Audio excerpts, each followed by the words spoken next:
All right, hi, welcome to module number one. This is the M in the Magic Method. It stands for mindset, and we're going to talk a little bit about the mindset of selling over the next few videos.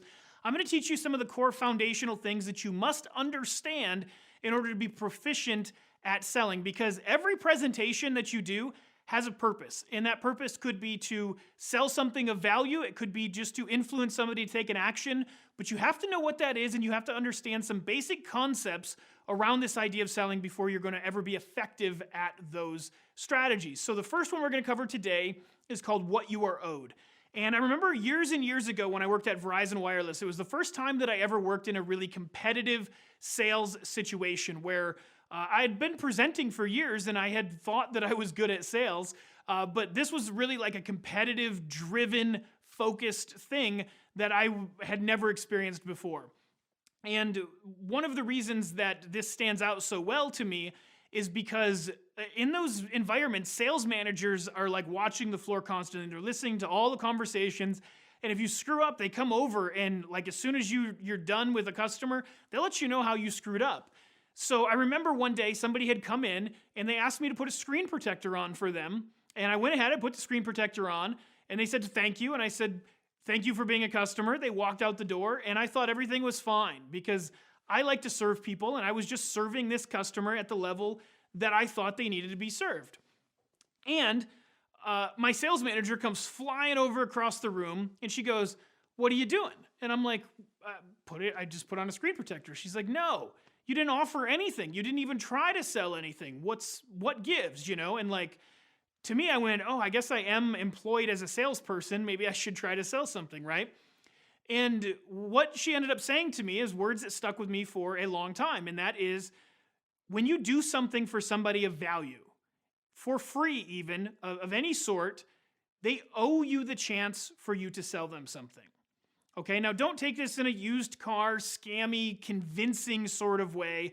This is a different sort of thing. So what I could have done different in that situation is put on a screen protector and said, hey, look, your screen isn't going to get scratched up. Everything looks good on there. There's no bubbles or anything. But what I noticed is that your phone didn't have a case on it.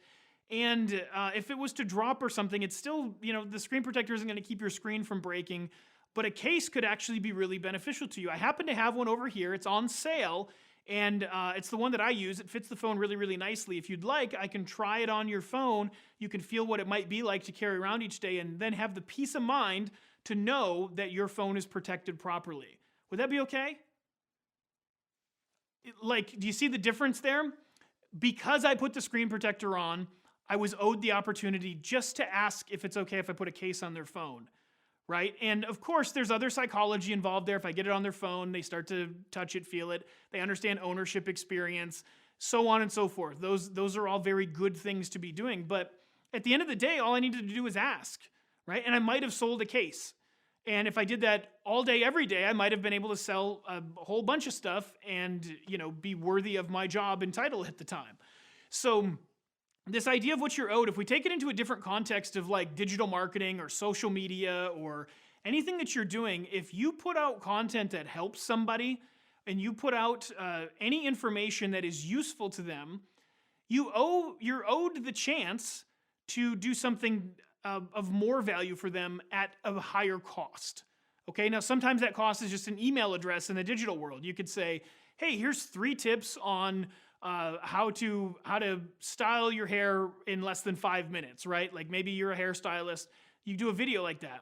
Say if you'd like to get even more tips and my method for creating a French braid, let's say, you can go over to this domain, enter your email, and I'll send it over to you right away. That's a simple pitch. That's what you're owed after giving those tips. Now, after you get that, you might also be owed the chance to sell something more. If you want my full hair styling course, it's $27 and you can buy it here, right?